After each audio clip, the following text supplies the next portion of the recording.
25 बोल में 10वां बोल है कर्म 8 सुनाना प्रारंभ किया है। 8 कर्मों की प्रकृतियों में प्रकृति बंध के प्रकरण में अभी तक आपको ज्ञानावरणीय, दर्शनावरणीय, वेदनीय, मोहनीय, आयु और नाम कर्म की प्रकृतियां सुनाई गई।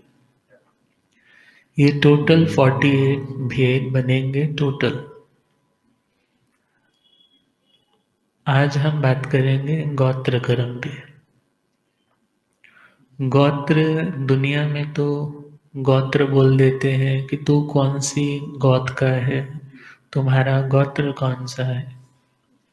किसी गोत्र को उच्च माना जाता है, किसी को निम्न माना जाता है। परंतु भगवान तो कहते हैं क्या उच्च गोत्र और क्या नीच गोत्र, ये दोनों कर्म जन्य उपाधियां हैं। कर्म के कारण यह भेद पड़ता है। वैसे निश्चय से देखा जाए ना आत्मा उच्च है ना आत्मा नीच है। यदि आत्मा उच्च कर्म करता है तो उत्कृष्ट है, और यदि निम्न कर्म करता है तो नीच है। कोई उच्च घराने में पैदा होकर के भी पूर्व के बुरे संस्कारों के कारण आज भी बुरा ही बुरा कर रहा है, तो उस खानदान के नाम को धब्बा भी लगता है। तो वह व्यक्ति जन्मा तो उच्च गोत्र में है, परंतु उसका कर्म नीच गोत्र वाले। और कुछ लोग निम्न जाति में, जिसे दुनिया में नीच गोत्र बोलते हैं, वहां जन्म लेकर के भी कुछ लोग ऐसा अनोखा कार्य कर जाते हैं। अपनी ईमानदारी, अपनी सहनशीलता, अपनी धार्मिक मर्यादाएं, उनकी प्रामाणिकता, अपनी क्रेडिबिलिटी बनाए रखते हैं। और वे लोग सामान्य समझे जाने वाले परिवारों में जन्म लेकर के भी उच्च स्थान पर, अच्छे प्लेटफॉर्म पर, दूसरों के लिए इंस्पिरेशनल, दूसरों के लिए प्रेरणास्पद बन जाते। तो उच्च गोत्र या नीच गोत्र, ये गोत्र कर्म के दो भेद है। और गोत्र कर्म को उपमा दी जाती है। गोत्र कर्म is equal to Kumbhkar. Kumbhkar इस कुम्हार, जो अलग अलग टाइप के घड़े बनाता है। अब घड़े तो सेम ही मिट्टी के बन रहे हैं, परंतु एक व्यक्ति वहां से 4 घड़े लेकर के गया, पुराना जमाना। और 4 घड़े लेकर के गया। उसने सोचा ये पहले वाला घड़ा मैं अपने पूजा रूम में रखूंगा, जो मेरा मंदिर है, जहां मैं अपनी साधना करता हूं। उसमें स्वच्छ जल भर करके रखूंगा, अभिमंत्रित करके उसका सेवन करूंगा। दूसरा भी एक उसके पास लोटा है। उसने सोचा मैं इस वाले मटके को, इस वाले घड़े को कहाँ यूज करूंगा, जहां मुझे जंगल के लिए, शौच निवृत्ति के लिए जाना पड़ेगा। आज की तरह घर घर में वॉशरूम्स तो थे ही नहीं, तो पुराना समय था, लोग बाहर ही जाते थे। और उसने सोचा ये घड़ा मैं बाहर जाने के लिए रखूं। और घर में हर तरह के लोगों का आना जाना भी है। पान खाने की वहां पर ट्रेंड भी था, प्रचलन भी है। उसने सोचा इस वाले घड़े का मुंह भी ऊपर से ज्यादा खुला है, इसमें मिट्टी राख भर करके रखेंगे, कब किसी को थूकना पड़े तो इसमें थूक देंगे, इन्फेक्शंस नहीं होगी। चौथा घड़ा है वो अभी खाली है। उसने सोचा यह घड़ा मैं ऐसे ही रखता हूँ, जरूरत पड़ेगी या तो इसमें कुछ मधु इत्यादि या अनाज आदि रख करके स्टोर करके रख दूंगा। अब वह व्यक्ति घड़े तो 4 लेकर के गया, परंतु चारों घड़ों के नाम क्या पड़ गए। ये शौच वाला घड़ा है, उसको यदि हाथ लग भी जाए किसी का तो क्या कहते हैं, अपने हाथ एक बार वॉशरूम जाकर आए हो ना, गंदे हाथ है, साफ करके। वही पूजा रूम से वही वाला मटका उठा करके जल अब दे रहा है दूसरों को, तो लोग बड़ी श्रद्धा से ले रहे हैं। और एक घड़ा जिसमें अनाज रखा है उसके प्रति दृष्टिकोण अलग है, दूसरे के प्रति दृष्टिकोण अलग है, जिसमें थूका जा रहा है उसके प्रति दृष्टिकोण अलग है। ये दृष्टिकोण की भिन्नता डालने वाला कौन है? वह है उस मटके का जो कार्य है। इसी प्रकार यह गोत्र कर्म, शरीर नामकर्म इत्यादि से शरीरों की संरचना सभी की एक जैसी है। सभी के सभी माता के गर्भ में ही पैदा होते हैं, रज और वीर्य का आहार लेकर के पर्याप्तियां पूर्ण करके अपने समय के साथ धरती पे कदम भी रखते। मगर सबका उत्पत्ति स्थान तो अशुचि है, गंदगी ही है। मगर हाँ, कोई बहुत उत्कृष्ट कर्म करता है और कोई बड़े निकृष्ट कर्म करता है, या जिस परिवार में पैदा हुआ, जैसे बोलते हैं ना चोर की औलाद, अब वो बेचारा चोरी का धंधा छोड़ चुका है, मगर एक टैग लग गया ना, उसी को हम बोल सकते हैं नामकरण। अर्थात जो एक नाम के साथ वह व्यक्ति बंध गया, ये इस गोत्र वाला, ये इस गोत्र वाला, ये छोटी गोत वाला, ये ऊंची गोत वाला, अर्थात जो उत्कृष्टता, श्रेष्ठता या किसी में निकृष्टता को पैदा करता है। अर्थात उस उत्कृष्टता निकृष्टता का जो कारण बनता है, उस कर्म का नाम क्या है? गोत्र कर्म। उस कर्म का नाम क्या है? गोत्र कर्म। अब ये बंधता कैसे है, ये बातें हम अनुभाग बंध में करेंगे। अभी स्टार्टिंग में हम प्रकृति बंधक पर ही चल रहे हैं। आगे चले तो अगला कर्म है अंतराय कर्म। अंतराय कर्म the most famous word in our Jainism. कोई भी किसी को बोला जाए, भाई तेरे से तपस्या नहीं होती, महाराज जी मेरा अंतराय बड़ा मजबूत है। तू समायिक नहीं करता, महाराज जी अंतराय पड़ जाता है। तो स्थानक नहीं आ रहा, महाराज जी पता नहीं मैं आने लगा था परंतु अंतराय ही ऐसा आ गया। अंतराय मीन्स विघ्न। अंतराय का मतलब रुकावट, ऑब्स्टेकल। आप करना चाहते हो मगर रास्ते में ऐसी बाधा आ जाती है, ऐसी रुकावट आ जाती है कि आप चाह करके भी वहां तक नहीं पहुंच पाते, डिले हो जाता है, पोस्टपोन हो जाता है, डेफर हो जाता है। तो जो आपकी उस डिले का कारण है, उस कर्म का नाम क्या है? अंतराय कर्म। और वह देखा जाए 5 टाइप का है: दानंतराय, लाभंतराय, भोगंतराय, उपभोगंतराय और वीर्यंतराय। दान देने के लिए भाव भी है, दान लेने वाला भी योग्य पात्र सामने है, मगर ये अंतराय कर्म क्या करेगा? देने नहीं देगा। इसको भंडारी की उपमा दी जाती है। जैसे कैशियर होता है, राजा का भंडारी। राजा ने बोला भाई ये बड़ा आदमी निडी लग रहा है, इसको तो कुछ पैसे दे दो। परंतु उसने क्या बोला, महाराज जी ये आदमी पता नहीं ना जान ना पहचान, इसको क्यों देना, हम किसी और को देंगे। अब राजा का मन था कि मैं दूं, परंतु वो दे नहीं पाया। बहुत बार आप लोग देना चाहते हो, कहीं आपको लगता है मैं यहाँ अपना सहयोग दे दूं, परंतु घर की परिस्थितियां ऐसी बन गई, परिवार वाले विरोध करने लग पड़े, अरे तुमसे अपना परिवार तो पाला नहीं जाता, और समाज को देने के लिए तैयार रहते हो। अर्थात जहां पर दान देने की भावना है फिर भी नहीं दिया जा रहा, उस कर्म का नाम क्या है? दान अंतराय कर्म।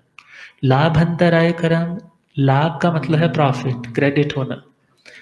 आपको मिल रही है चीज, आप बिल्कुल अच्छे से तैयार हो, देने वाला देने के लिए तैयार है, मगर पता नहीं बीच में क्या हाईजैक हो जाता है, बीच में से ही कोई निकाल करके ले जाते हैं। वो कहते हैं महाराज जी मेरे पास, मुझे था, उम्मीद थी पूरी कि इस डेट को तो मेरे पास ये चीज आ ही जाएगी, मगर पता नहीं क्या हो गया, सब कुछ डिले होता जा रहा है, डिले होता जा रहा है। उस डिले का कारण कौन सा कर्म है? हम चाहते हैं वो लाभ मुझे हो मगर नहीं हो रहा, वह कौन सा है? लाभांतर है। साधु गोचरी पे गया, उसको गोचरी नहीं मिली, ये उसका कौन सा कर्म है? लाभांतराय कर्म। और दान दाता देना चाहता है, तैयार भी है, परंतु होते हुए भी कभी संगठन में हो गया, कभी प्रिपेयर नहीं है, और कभी देना तो चाहता है मगर व्यवस्था ही नहीं कर पाता। और वह व्यक्ति देना चाहता है, अब दे नहीं पाया, उसका कौन-सा कर्म है? दानंतराय कर्म का उदय है। और लाभंतराय जिसको चाहिए, उम्मीद भी है, मिलने का पूरा चांस भी है, मगर सामने से ही वस्तु चली गई, वो कर्म कौन सा है? ये आपकी हर तरह की लाइफ में आ सकता है। व्यक्ति निमित्तों को दोष देता है, उसके कारण मेरा ग्राहक चला गया, उसके कारण मेरा वो रिश्तेदार मेरे से टूट गए, परंतु आपको किसी से बेनिफिट हो रहा था, वो बेनिफिट होते होते वो फ्लो बीच में टूट गया, वो फ्लो डिले पर चला गया, उसका रीजन कौन सा कर्म है? वो आपका लाभ अंतराय कर्म। आगे चले तो भोग अंतराय, भोग बोलते हैं जिसको आप एक बार यूज में लेते हो, use and consume. Use and throw नहीं, यूज एंड कंज्यूम। आपने लिया और उसका सेवन कर लिया, रोटी है, पानी है, दाल है, सब्जी है, आपका कितनी भी तरह का वो सामान जो आपके एक बार प्रयोग में आता है। अब आपने किसी के जीवन में इन वस्तुओं के लिए अंतराय डाला है, याद रखना होगा, विघ्न डाला है तो विघ्न आ रहा है। विघ्न नहीं डाला होगा तो आपकी लाइफ भी स्मूथ होगी, ऑब्स्टेकल फ्री लाइफ होगी। अब यदि जिंदगी में किसी वस्तु का योग लग रहा है, ये मेरे को मिलनी चाहिए मगर नहीं मिल रही, भले उसको कोई बोल दो ये साढ़े सती चल रही है, ये ढैया चल रहा है, ये राहु की दशा चल रही है, ये वो दशा चल रही है, ये दशा देखा जाए आपके कर्म से अलावा और कुछ भी नहीं। और उस कर्म का नाम कौन सा कर्म है? अंतराय कर्म। और भोग अंतराय, आप सेवन करना चाहते हो उन चीजों का, मगर आप चाह करके भी, जैसे किसी को डायबिटीज होगी, मीठा खाना तो चाहता है, सामने लड्डू भी पड़े हैं, सामने पूड़े भी पड़े हैं, सामने गाजर पाक भी पड़ा है, हर तरह की आपकी मनपसंद वाली वहां पर खाने वाली वस्तु भी पड़ी है, मगर आप चाह करके भी नहीं खा पाते। अभी उठाया था, घर वाली पीछे से चिल्ला पड़ी, अब डॉक्टर ने मना किया है। अब मन बहुत है खाने का, मगर चाह करके भी उसका सेवन ही नहीं कर पाता। वह कर्म कौन सा है? भोग अंतराय कर्म। उपभोग अंतराय कर्म का मतलब है जिस चीज का उपयोग, उपभोग हम बार बार कर सकते हैं, बार बार मीन्स मैनी टाइम, बहुत बार कर सकते। कपड़े है, आपकी ज्वेलरी है, आपका मकान है, आपकी दुकान है, इन चीजों का प्रयोग आप कितनी बार कर सकते हो? एक लंबे समय तक कर सकते हो, मगर उन वस्तुओं का योग नहीं बैठता। वो वस्तु आपको मिलते मिलते आपसे दूर हो जाती है, अपना मकान नहीं बन रहा, अपनी दुकान नहीं चल रही, दुकान मिली तो किराए पे मिली, मिल रही थी, चाह रहा था वह उस लोकेशन पे मिले, नहीं मिल रही, क्या रीजन है? वो आपका कर्म उदय में है, और उस कर्म का नाम कौन सा कर्म है? उपभोग अंतराय कर्म। उपभोग में अंतराय बांधा था, किसी के रेगुलर टर्म्स में यूज आने वाली चीजों में आपने रुकावट डाली थी, तो आज आपकी लाइफ में भी रुकावट आ रही है। खाने का मन बहुत है, मगर दवाइयां लेकर के वो उन चीजों का सेवन किया जा रहा है। बीमारी बढ़ानी है, स्वाद भी पूरा करना है, परंतु वह व्यक्ति दुखी भी है और उन वस्तुओं के प्रति आकर्षण भी नहीं छूट रहा। और लास्ट वाला अंतराय है बल वीर्य अंतराय कर्म, जिससे व्यक्ति बलहीन हो जाता है। बलहीन, पोटेंशियल नहीं है बॉडी में, फिजिकल स्ट्रेंथ नहीं है, मानसिक बल नहीं है, या बोला जाए किसी भी तरह से वह शक्ति का, अपने सामर्थ्य का यूज ही नहीं कर पाता। और वह वीर्य अंतराय कर्म ही देखा जाए, मेन में तपस्या करनी है, उसके लिए भी शक्ति चाहिए, और दुनिया के काम धंधे करने हैं उसके लिए भी शक्ति चाहिए। शक्तिहीन व्यक्ति ना तो धर्म कार्य कर सकता है, ना दुनिया के कर्म क्षेत्र में आगे बढ़ सकता है। और जो हमारी शक्ति को रोकता है, हमारी शक्ति को डोमिनेट कर रहा है, उस कर्म का नाम क्या है? बल वीर्य अंतराय कर्म। अब ये 8 तरह के कर्म हमारे पास हो गए हैं। ज्ञानावरणीय, दर्शनावरणीय, वेदनीय, मोहनीय, आयु, नाम, गोत्र और अंतराय। अंतराय कर्म के कारण जिनको हम बहुत चाहते हैं वो हमारे से दूर हो जाते हैं। एक लंबे समय का अंतराल पड़ जाता है। बहुत बार आप सुनते हैं कि उस व्यक्ति की ज़िंदगी में इतने साल तक वो पति-पत्नी अलग रहे, 12 साल के बाद दोबारा से रीयूनाइटेड हो गए, दोबारा से उनकी फैमिली सेटल हो गई, उसके पीछे कारण क्या है?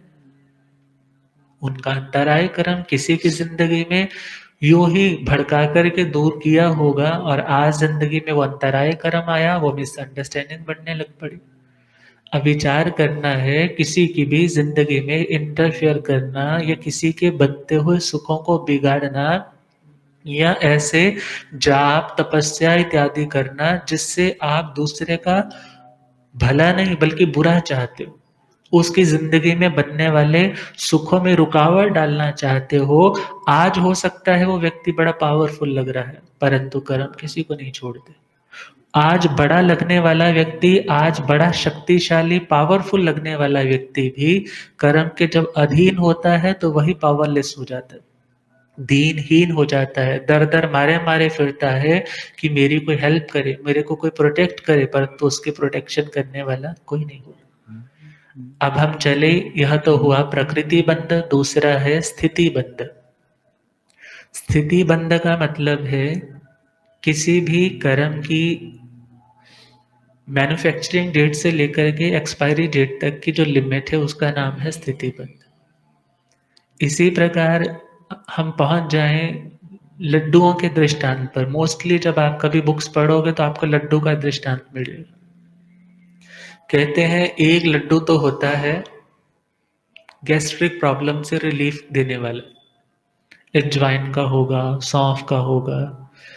इधर राजस्थान की ओर चले जाओ, मारवाड़ की ओर चले जाओ तो वहाँ पर अलग-अलग टाइप्स के लड्डू बनाए होते हैं।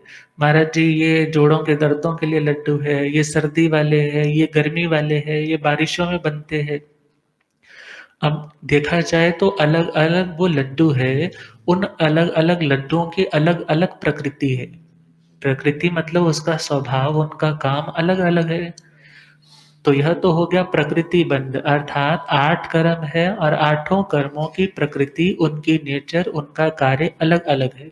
वो हमने 148 भेदों के रूप में सुन लिया। अब है स्थिति। स्थिति देखा जाए, एक लड्डू तो है जो 15 दिन तक चलता है, एक लड्डू है जो 10 दिन में खराब हो जाता है, एक लड्डू है जो महीना भर रखा वो भी नहीं खराब हुआ, परंतु उसकी भी एक लिमिट है, उसकी भी अपनी लाइफ है। जब बनाया था उस बनाने के टाइम से लेकर के जब वह खराब हुआ उस टाइम तक जो वह लड्डू उस पोजीशन में मेंटेन रहा उसका नाम क्या है? स्थिति बंध। कर्म जब बांधा था, जब कर्म बांधा था, योग एवं कषायों के द्वारा जो कर्म हमने बांधा है, वो कर्म जब बांधा तब से लेकर के जब अपना फल दे कर के निवृत्त मीन्स आत्मा से अलग हो जाता है, उस स्थिति का नाम है स्थिति बंध। और स्थिति बंध में 8 कर्मों की अलग-अलग स्थितियां बताई है। वो कर्म जघन्य, जघन्य मीन्स मिनिमम टाइम उसका कितना है वो आत्मा के साथ रहे और मैक्सिमम उसका लाइफ स्पैन कितना है, वो लंबा टाइम ज़्यादा से ज़्यादा कितना आत्मा के साथ रह सकता है। तो वहाँ पर बताया है श्रीमद् प्रज्ञापना जी सूत्र 23वां अध्ययन है, 23वां पद है, वहाँ पर भी वर्णन है ज्ञानावरणीय, दर्शनावरणीय, वेदनीय और अंतराय कर्म। ज्ञानावरणीय, दर्शनावरणीय, वेदनीय और अंतराय कर्म, इसका जो जघन्य कम से कम जो इसकी टाइम लिमिट है वह है अंतर मुहूर्त और उत्कृष्ट इसकी जो स्थिति है वह बताई है 30 कोटा कोटि सागरोपम। 30 कोटा कोटि सागरोपम, सागरोपम पता है कितनी बड़ी एक संख्या है? पल्योपम को सबसे पहले हम समझे, थोड़ा सा कंसंट्रेशन से समझना पड़ेगा। पल्योपम, पल्ले बोलते हैं कुएं को, पल्ले किसको बोलते हैं? कुएं को। और उपमा का मतलब है हम एक कुएं के साथ कंपेयर कर रहे हैं। भगवान ने कहा ये बातें हम उपमा से समझा रहे हैं मगर ऐसा कोई करता है? ऐसा नहीं। 4 कोस का एक लंबा गहरा चौड़ा एक कुआं है, 4 कोस इज इक्वल टू 1 योजन। 1 योजन का एक लंबा गहरा चौड़ा वह कुआं है, पंजाबी में बोलो तो खूह है। और उस कुएं में क्या है? युगलियों के 7 दिन का युगलिया, युगलिया जो ट्विंस पैदा होते हैं, और वे अकर्म भूमियों की देखा जाए, अंतर द्वीपों को देखा जाए तो, और 7 दिन का बच्चा कितना होता है, और उसके बाल कितने सॉफ्ट होते हैं, और उसका जो बाल अग्र है, मीन्स बाल का भी सबसे आगे वाला जो भाग है, उसके भी असंख्यात टुकड़े करने, असंख्यात मीन्स नंबरलेस, उसके टुकड़े करने के बाद जो हमारी दृष्टि का विषय ना बने, इतने छोटे छोटे बारीक बारीक टुकड़े किए और उस कुएं को ठसा ठस भर दिए, और इतना भर दिया कि फिर आप उसके ऊपर चक्रवर्ती की सेना को भी चलाओ तो एक भी बाल नीचे दबे नहीं। ये नहीं कि जगह है उसमें दबे नहीं, पानी की नदियां भी निकल जाए तो एक भी ड्रॉपलेट उसके नीचे भीतर अंदर ना प्रवेश कर पाए। और जब इस तरह से ठसा ठस भरा है, और फिर हर 100 वर्ष के बाद, कितने वर्ष के बाद, आफ्टर 1 सेंचुरी, एक बालाग्र निकाला, 100 वर्ष बाद दूसरा निकाला, तीसरा निकाला, जब जाकर के वह कुआं खाली होगा, उसका नाम है एक पल्योपम। और ऐसे 10 कोटा कोटि पल्योपम का एक सागरोपम। और हमारे पास यहाँ स्थिति कितनी बताई है, ज्ञानावरणीय, दर्शनावरणीय, वेदनीय और अंतराय की 30 कोटा कोटि सागरोपम की। कितनी लंबी स्थिति, यह कोई कल्पना नहीं है, भगवान ने बताया है। और विचार करो, जन्मों जन्मों के कर्म यूं ही नहीं बोला जाता, जन्मों जन्मों के कर्म साथ में आ रहे। और आगे चले, इसका अबाधा काल है 3000 वर्ष का। अबाधा का मतलब है जब तक यह कर्म उदय में नहीं आया, इसने हमें बाधा तकलीफ नहीं पहुंचाई, अर्थात साइलेंट बैठा है, डॉर्मेंट स्टेट में है, फ्रीजिंग स्टेट में है, हाइबरनेट स्टेट में है, जहाँ पर सर्दी बहुत पड़ती है, जहाँ पे बर्फें पड़ती है, और वहाँ की झीलें पूरी तरह से जम जाती है, परंतु उसमें रहने वाली जो मछलियां हैं, जहाँ और जो जीव है, वो बहुत लंबे लंबे समय तक हाइबरनेट हो जाते हैं, फ्रीज से हो जाते हैं, परंतु मरते नहीं है। अर्थात सत्ता में है, एग्जिस्ट कर रहे हैं, परंतु जैसे जैसे सूर्य की रश्मियां आएंगी, सनलाइट पड़ेगी, स्कॉर्चिंग हीट आएगी, और वे दोबारा से मूव करने लग जाएंगे। कुछ मर भी जाते होंगे, परंतु जो जीवित रह पाते हैं, परंतु अभी उनकी स्थिति कौन सी है, हाइबरनेट की स्थिति। अभी फ्रीज हो रखे हैं, परंतु मरे नहीं। इसी तरह कर्म जो भी सत्ता में है, फ्रीजिंग स्टेट में है, परंतु जैसे ही कोई निमित्त मिलेगा, और वह निमित्त भले तो सहज रूप में हो सकता है, भले उदीर्णा रूप में हो सकता है, वो मिला और फिर दोबारा से वो जागृत हो गया कर्म। अर्थात 3000 वर्ष तक ये साइलेंट मोड पे रह सकते हैं कर्म, परंतु उसके बाद दोबारा से उदय में आ जाए। अब हम आगे चले, मोहनीय कर्म की स्थिति बताई है 70 कोटा कोटि सागरोप। मोहनीय कर्म की स्थिति सबसे लंबी स्थिति है, 70 करोड़ को 70 करोड़ से गुना करना है, ऐसे सागरोपम। और सागरोपम हमने समझ लिए कितने होते हैं। अब इसका अब आधा काल है 7000 वर्ष तक। अब नाम और गोत्र कर्म है, नाम और गोत्र कर्म की स्थिति कितनी है, जघन्य तो है 8 मुहूर्त। बाकी कर्मों की जो जघन्य स्थिति है, कम से कम स्थिति है, वह है अंतर मुहूर्त, बाकी हमने उत्कृष्ट बताई। अब मोहनीय कर्म की भी जघन्य तो अंतर मुहूर्त है, और उत्कृष्ट कितनी है, 70 कोटा कोटि सागरोपम। नाम और गोत्र की जघन्य स्थिति है 8 मुहूर्त। मुहूर्त किसको बोलते हैं पता है, बोलते हैं ना मुहूर्त अच्छा नहीं चल रहा है, ये इस मुहूर्त में काम करेंगे तो काम सिद्ध हो जाएगा। देखा जाए तो मुहूर्त is equal to 48 minutes. 48 minute का क्या होता है, एक मुहूर्त होता है। और नाम और गोत्र कर्म की जो जघन्य कम से कम वाली स्थिति है, वह है 8 मुहूर्त की, और उत्कृष्ट कितनी है, 20 कोटा कोटि सागरोपम की। और अबाधा काल कितना है, 2000 वर्ष का। अब आयुष्य कर्म पे चले तो जघन्य अंतर मुहूर्त है, और जो उत्कृष्ट है वह है 33 सागरोपम। देवलोकों में भी उत्कृष्ट आयुष्य कितनी हो सकती है, 26 में देवलोक में चले जाए तो नियमा वहां की 33 सागर। नरकों में चले जाएं तो 7वीं नरक में नियमा कितनी है, 33 सागरोपम की आयुष्य। अब यह प्रकरण हमारा है स्थिति बंध का। अब इसके बाद आ रहा है अनुभाग बंध। अनुभाग का मतलब, अनुभाग से अभिप्राय है रस से, तीव्रता से। जैसे एक लड्डू आपके पास है, परंतु उस लड्डू में मीठा बहुत बहुत ज्यादा तेज है। एक लड्डू ऐसा है उसमें थोड़ा मीठा क्या है, कम है। एक लड्डू ऐसा है जिसमें और कम है, और एक ऐसा है जिसमें महसूस ही नहीं हो रहा मीठा है या नहीं है, जैसे मैरी गोल्ड के बिस्किट होते हैं।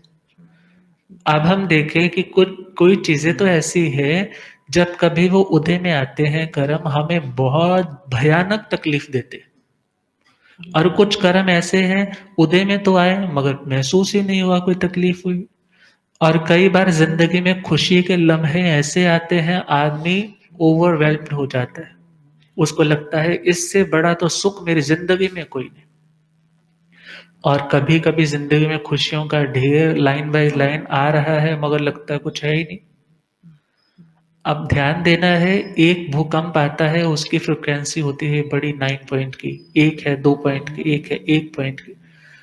अब उसके कारण क्या होता है, उसकी तीव्रता मंदता के कारण पता लगता है कि कितना नुकसान हो सकता है, कितना कम हो सकता है, कितना बचाव हो सकता है। इसी प्रकार जब हमने कर्म बांधा है, और वह कर्म जब उदय में आएगा, वह कितना सुख या कितना दुख, और उस सुख और दुख में कितना प्रगाढ़पना, उसमें कितना रस होगा, कम रस होगा, तीव्रता से आएगा, कम तीव्रता से आएगा, या मंदता से आएगा, ये सारा निर्धारण किससे होता है, अनुभाग बंध से। और यह डिपेंड करता है हमारे कषायों के ऊपर। कषाय मीन्स क्रोध, मान, माया और लोभ। जो कर्म हमने बहुत ज्यादा क्रोध के आवेश में बांधा है, उसका कर्म जो बुरा बंधा है, वो आने वाले समय में हमें उतना ही ज्यादा परेशान करने वाला है। और जो कर्म हमने हल्के से क्रोध में बांधा होगा, वह कर्म हल्के रूप में उदय में आएगा। अर्थात कोई भी कर्म है, आप दान देते हो, बड़े भावों से दान देते हो। दान के लिए जरूरी नहीं है पैसा ही सब कुछ है। बहुत लोग चंदन बाला की तरह उड़द के बाकुले हाथ में है, पैरों में जंजीरें है, हाथों में हथकड़ियां है, बाल मुंडन कर रखा है, दासी का रूप बन रखा है, परंतु फिर भी किस भावना से द्वार पर खड़े हैं कि परमात्मा पधारेंगे और मैं अपने हाथों से पहले सुपात्र दान दूंगी, फिर वो ग्रहण करूं। और कुछ लोग जीर्ण सेठ की तरह भी हम सुनते हैं, है तो बहुत कुछ मगर भावना नहीं। अब ध्यान देना है, द्रव्य का अपना महत्व है, मगर द्रव्य से भी ज्यादा महत्व किसका है, भावना का। और भावना ही देखा जाए हमारे इस अनुभाग बंध का मूल कारण है। हम वो कर्म किस भावना से कर रहे हैं। गुरुदेव पधारे। हो रब मेरा सात गुरु बन के रब मेरा सतगुरु बन के आया, मैनू वेख लैंदे, मत्था टेक लैंदे, टेक लैंदे, मत्था टेक लैंदे। रब मेरा सतगुरु बन के आया, मैनू वेख लैंदे। हो चिट्टा चोला मुख ते पटे हंसा वाली चाल अनोखी, चिट्टा चोला हो इत्थे चुकदा है संसार, मैनू वेख लैंदे। हो इत्थे चुकदा है संसार, मैनू वेख लैंदे। हो रब मेरा सतगुरु बन के आया, मैनू। बोलिए आगम ज्ञाता आगम पुरुष जिन शास्त्र रतन हिमाचल केसरी उपाध्याय भगवंत श्रद्धे गुरुदेव श्री जितेंद्र मणि जी महाराज की जय। तो अनुभाग बंध का मतलब, अनुभाग बंध क्या करता है, हमारे भावों के अकॉर्डिंगली उस कर्म में वैसी तीव्रता या मंदता को भरता है, वैसे रस को भरता है जैसे हमारे भाव है। जैसे हम देखें, एक सेब आता है कश्मीर की ओर से, एक सेब सामान्य सा होता है, लोग अमेरिका से भी करवाते हैं इंपोर्ट। अब देखा जाए हर सेब की क्वालिटी में क्या होता है, डिफरेंस होता है। किसी में मिठास बहुत ज़्यादा है, कोई कहते हैं बेर की तरह है, कोई बिल्कुल हल्का हल्की सी क्वालिटी का है। अब उसमें जो रस का कम ज़्यादापन है उसका नाम क्या है, अनुभागपन। और यदि हमारी भावना अच्छा करने के बावजूद भी बाह्य दृष्टि से हम बहुत अच्छा कर रहे हैं, मगर भीतर से भावना या तो कंपटीशन की है या सामने वाले को छोटा सिद्ध करने की है, तो वह भावनाहीन कर्म हमें ज़्यादा प्रॉफिट देने वाला नहीं। परंतु जो चीज़ हम भावना से, दिल से कर रहे हैं, उसका हमें फल, उसका हमें बेनिफिट भी उतना ही ज़्यादा गहरा सुख, समाधि, शांति देने वाला होगा। तो अब अनुभाग बंध में चले तो यहाँ पर सबसे पहले हमारे पास आ रहा है ज्ञानावरणीय कर्म। यहाँ पर भी दोबारा से ज्ञानावरणीय कर्म कैसे बंधता है और कैसे उदय में आता है उसकी बात चलेगी। ज्ञानावरणीय कर्म जो हमारे विशेष ज्ञान को, जानकारी को ढक देता है, रोक देता है। सबसे बड़ा देखा जाए तो केवल ज्ञानावरणीय, जिसके कारण केवल ज्ञान नहीं होता, और उस केवल ज्ञान तक पहुंचने के लिए भी श्रुत ज्ञान अनिवार्य है। आगम की बातें, शास्त्रीय बातें, उनका श्रवण मनन अनिवार्य है। अब जिसके कारण वह ज्ञान हमें नहीं होता, उसके कारण बताए हैं। करने वाला भी कौन है, आत्मा है। भोगने वाला भी कौन है, आत्मा है। तो उसके 6 कारण है और इनका वर्णन है कार्मण शरीर प्रयोग बंध भगवती जी सूत्र शतक 8वां उद्देश्यक 9वां। और वहां पर बताया है पहला कारण है ज्ञान प्रत्यनीकता। ज्ञान प्रत्यनीकता का मतलब है ज्ञान और ज्ञानियों का विरोध करना, उनसे विपरीत चलना। ज्ञान अर्थात जो भगवान की बातें हैं, जो अच्छी बातें हैं, जो नेक बातें हैं, उनके विरोध में जाकर के खड़े हो जाना, उनके विपरीत बोलने लग जाना, उनके बारे में विपरीत चिंतन करने लग जाना, उससे हमारा ज्ञानावरणीय कर्म का बंध होता है। दूसरा है ज्ञान निन्नवता। ज्ञान निन्नवता का अर्थ है, पहला अर्थ तो है निन्नवता का छिपाना। छिपाना किस चीज को, आपके पास सब कुछ नॉलेज है, पूरा पता है आपको अपने बिजनेस के बारे में। कोई आपका ही पुराना मित्र जो अभी तंग दस्ती से गुजर रहा है, आपसे पूछने आया भाई इसके बारे में मैं किस तरह से आगे बढ़ूं। अब आपको पता सब कुछ है, परंतु आप उसको मिसगाइड कर रहे हो। सही नहीं बताया, क्या बताया उसको, गलत। अब उसका नुकसान हो रहा है। अब उस वह व्यक्ति इतना सफ़र कर रहा है, इतनी टेंशन से, इतनी इतनी फ्रस्ट्रेशन से, ऑलरेडी दुखी था और दुखी हो रहा है, और आप खुश हो रहे हो। इससे कर्म ऐसे चिकने बंधेंगे कि आने वाले टाइम में हमको ज्ञान ही नहीं होगा। अब उसका भी बताएंगे फल कैसे मिलेंगे। अब दूसरा अर्थ हम शास्त्रीय दृष्टि से देखें, ज्ञान के बारे में, शास्त्रीय बातों के बारे में, उसका मीनिंग क्या है, उसकी इंटरप्रिटेशन क्या है, बिटवीन द लाइंस वो क्या डिकोड करना चाहते हैं, क्या बताना चाहते हैं, वो गुरु परंपरा से हमें मिल गए, मगर आगे हम उसका सही अर्थ ही नहीं बता रहे। क्या सोच करके नहीं बता रहे, या तो अभिमान बहुत है, घमंड बहुत है कि मैं उनकी बात को क्यों बताऊं, बल्कि मेरे को जो समझ में आ रहा है मैं वो बताऊंगा। और यहाँ दूसरी बात यह है कि हम दूसरे बड़ों की बात को काट करके अपनी बात को आगे लगाना चाहते हैं। और ज्ञान निम्नता में जब एक गुरु अपने उस गुरु परंपरा से मिले हुए अर्थ को छुपा लेता है, सही नहीं बताता, या अपनी कोई कमजोरी है, वो कमजोरी प्रकट हो रही है कि यदि मैं वो बताता हूँ तो उसकी जगह पर कोई और ही अर्थ कर देते। जैसे अजेर यष्टव्यम का उदाहरण बड़ा ही प्रसिद्ध है, हम बहुत बार पढ़ते हैं।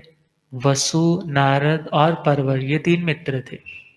अब गुरु के पास पढ़ रहे थे और पढ़ने के बाद समय आगे बढ़ा और उसके बाद स्टोरी तो बहुत लंबी है।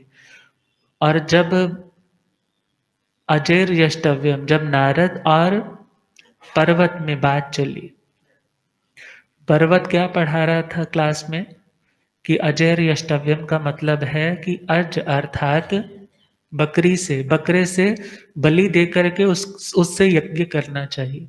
मगर नारद जी ने क्या सुना कि ये तो गलत बोल रहा है, ये तो अनर्थ कर रहा है, गुरुजी ने तो ऐसा कभी पढ़ाया ही नहीं।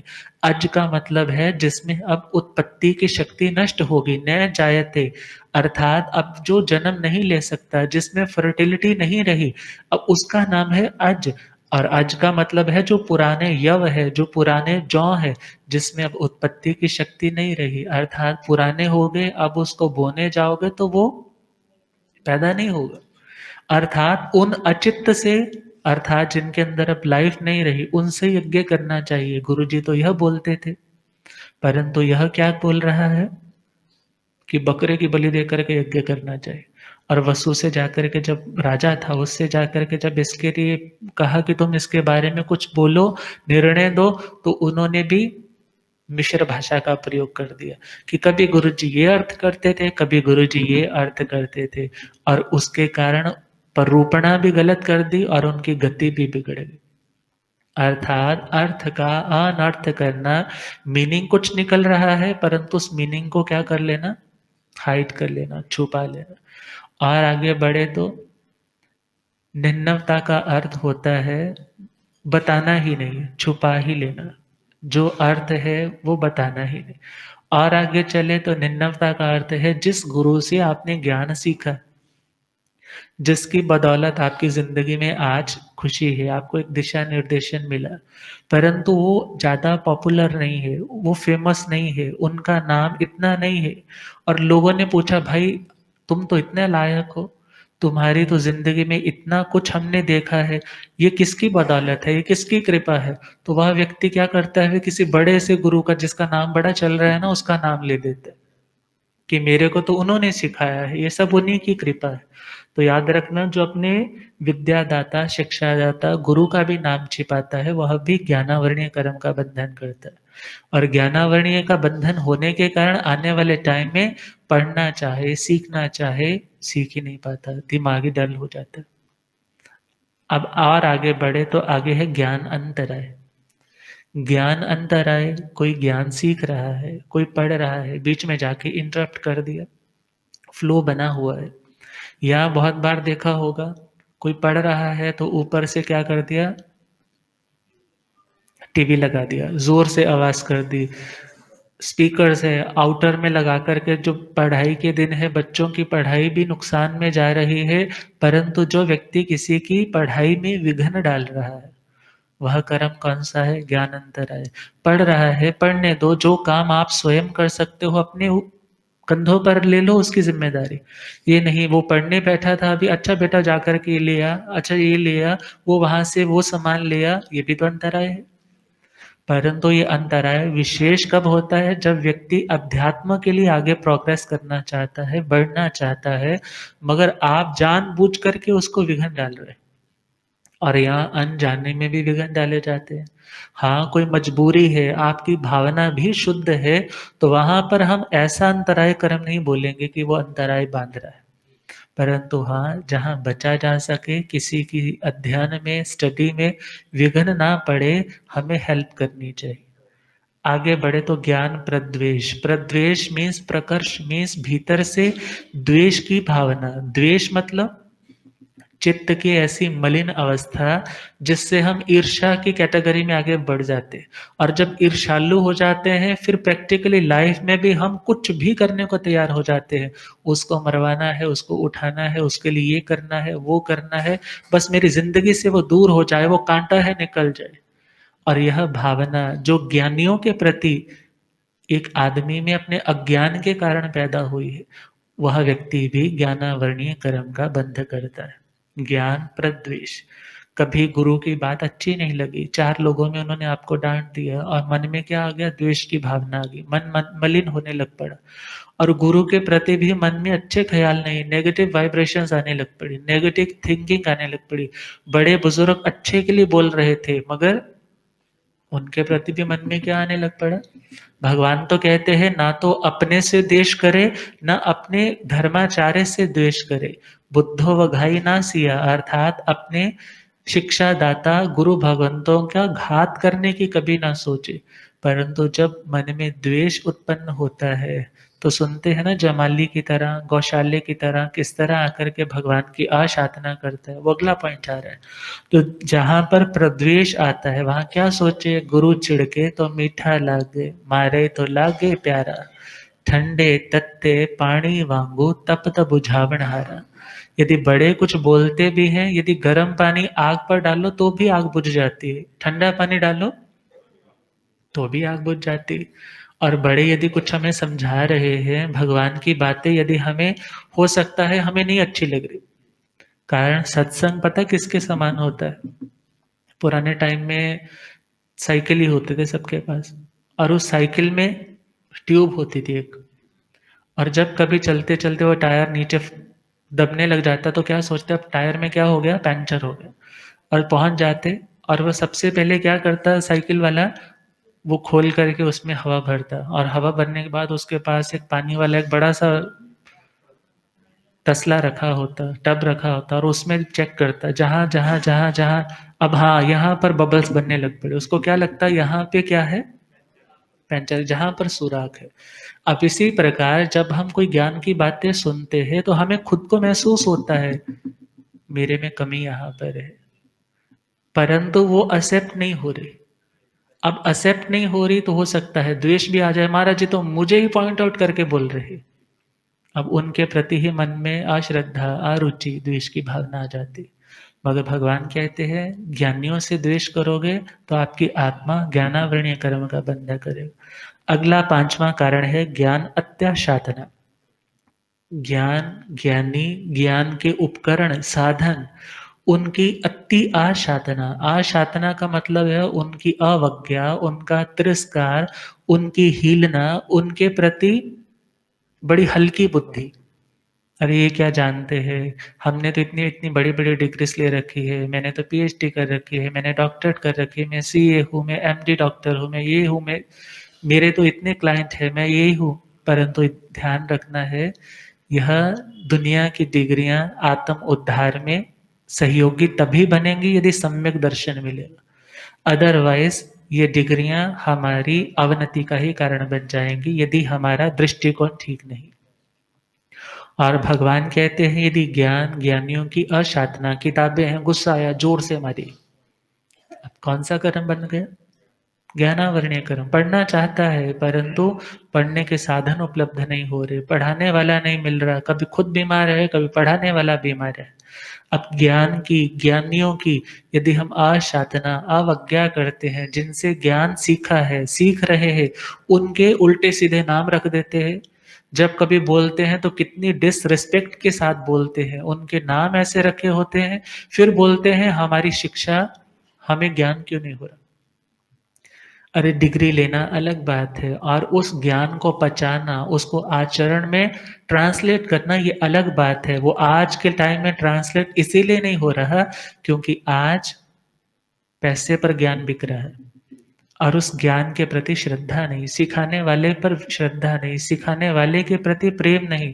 आज का शिष्य एकलव्य नहीं जो गुरु के कहने पर अंगूठा दे दे, पैसे तो दे सकता है परंतु जहाँ पर असाधना का भाव चला जाए वहीं पर कोई व्यक्ति ज्ञानी बन सकता है। और इसके लिए विशेष पढ़ना हो तो पहला अध्ययन विनय श्रुत श्रीमद उत्तराखंड जी सूत्र द सुपर सुपर सुपर अध्ययन है। एक शिष्य को विनयशील कैसे बनना है, आत्मार्थी कैसे बनना है, उसका सारा निर्देश है।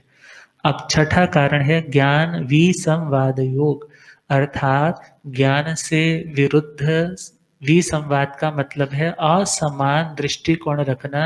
सुन लिया अच्छा, विचारधारा अच्छी नहीं रखी, पढ़ लिया अच्छा, उसको गलत रूप में बोलने लग जाना, या गुरु भगवंतों ने जो कहा है उसका विपरीत उच्चारण करना और या जो कुछ भी जानना है, जानबूझ करके वो गलत ही गलत करता जा रहा है।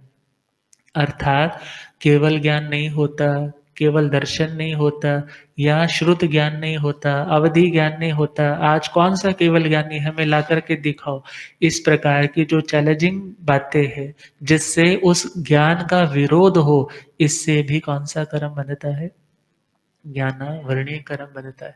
और इस ज्ञानावरणीय कर्म का भुगतान कैसे होता है? तो इसके 10 कारण बताए हैं। श्रोत्रावरणीय, श्रोत्र विज्ञानावरणीय, नेत्रावरणीय, नेत्र विज्ञानावरणीय, घ्राणावरणीय, घ्राण विज्ञानावरणीय, रसनावरणीय, रसना विज्ञानावरणीय, स्पर्शनावरणीय, स्पर्शना विज्ञानावरणीय। यहाँ पर श्रोत्रावरणीय में पहले में तो है लब्धि और दूसरे विज्ञानावरणीय का मतलब है उपयोग। दो चीजें होती हैं भाव इंद्रियों में, लब्धि और उपयोग। लब्धि का मतलब है उस चीज की योग्यता का मिलना। उपयोग का मतलब है अपनी उस शक्ति को उस चीज को समझने जानने में प्रयोग कर पाना। पहले तो उस व्यक्ति को श्रोत्र मिलेंगे ही नहीं। श्रोत्र का मतलब है कान मिले ही नहीं। कान नहीं मिले, अब आगे चलें तो कान मिल भी गए तो उपयोग अर्थात उनमें शक्ति नहीं है। शक्ति है तो वो सुनना तो चाहता है मगर वो समझ ही नहीं पाता कि क्या सुनाया जा रहा है। नेत्र, पहले तो नेत्र मिले ही नहीं, आंखें मिली ही नहीं। आंखें मिली तो उन आंखों का उपयोग ही नहीं कर पा रहा, अर्थात उनके अंदर देखने की शक्ति नहीं कि मैं देख पाऊं। आगे चले तो घ्राण इंद्रिय, नासिका तो मिली मगर सूंघने की शक्ति नहीं मिली। और यदि घ्राणावरणीय है तो मीन्स नासिका ही नहीं मिली, और नासिका मिली तो उसका उपयोग अर्थात सूंघने की शक्ति नहीं मिली। और आगे बढ़े तो रसनेन्द्रिय, रसनेन्द्रिय ही नहीं मिली, और रसनेन्द्रिय मिली तो उसमें टेस्ट करने की शक्ति ही नहीं मिली। उपयोग अर्थ आगे चले तो स्पर्शनावरणीय, स्पर्शनेन्द्रिय ही नहीं मिली। या मिली है, कारण क्या, कम से कम एक इंद्रिय तो मिलेगी, परंतु उसके ऊपर भी इतने आवरण है कि वह इतनी ज्यादा सूक्ष्म निगोद पनक में जाकर के पहुंचा है जहां पर अत्यंत भारी वेदना है। और यदि स्पर्श इंद्रिय मिली है तो उसका उपयोग अर्थात स्किन क्या हो जाती है, कई बार सुन होगी, पैरालिसिस का अटैक हो गया, कुछ समझ ही नहीं आ रहा क्या हो रहा है। ये सारा कुछ किसके कारण है? इस ज्ञानावरणीय कर्म के उदय के कारण जो उसका फल मिल रहा है वो उसके कारण, अर्थात लब्धि और उपयोग को रोकने वाला जो ज्ञान से रिलेटेड है उस कर्म का नाम है ज्ञानावरणीय। और देखा जाए जो स्ट्रक्चर बनता है इन इन इंद्रियों का वह तो हमारा शरीर नामकर्म के आधार पर है, मगर जो शक्ति है वह है इस ज्ञानावरणीय कर्म के क्षोभन से। और यदि कोई व्यक्ति इनका प्रयोग सही नहीं कर रहा तो याद रखना आने वाले समय में यदि एक इंद्रिय में मिल गया तो वहां बाकी 4 इंद्रियां मिसिंग है, 2 इंद्रिय में गया तो 3 इंद्रियां मिसिंग है, 3 इंद्रिय में गया तो 2 मिसिंग है, 4 में गया तो एक श्रोत्र इंद्रिय मिसिंग है। ये देखा जाए कम ज्यादापन इंद्रियों की अपेक्षा से भी क्यों पड़ रहा है? इन ज्ञानावरणीय कर्म की प्रकृतियों के कारण। और जो व्यक्ति कर्म बांध रहा है कर्म का भुगतान भी वही करेगा। जरूरी नहीं है कि माता पिता सुन नहीं पाते तो बच्चे भी सुन नहीं पाएंगे, उनके बच्चे बोलने वाले भी होते। माता पिता बोल पाते हैं, उनके बच्चे बोलने वाले होंगे, कुछ नहीं फाइनल कहा जा सकता। वो बच्चे शुरू से ही बोलने की शक्ति से रहित है। किस कारण से? क्योंकि कर्म का बांधने वाला प्रत्येक आत्मा अलग है और उसका कर्म अलग है, इसलिए हमें अपने कर्म का सुधार करना है।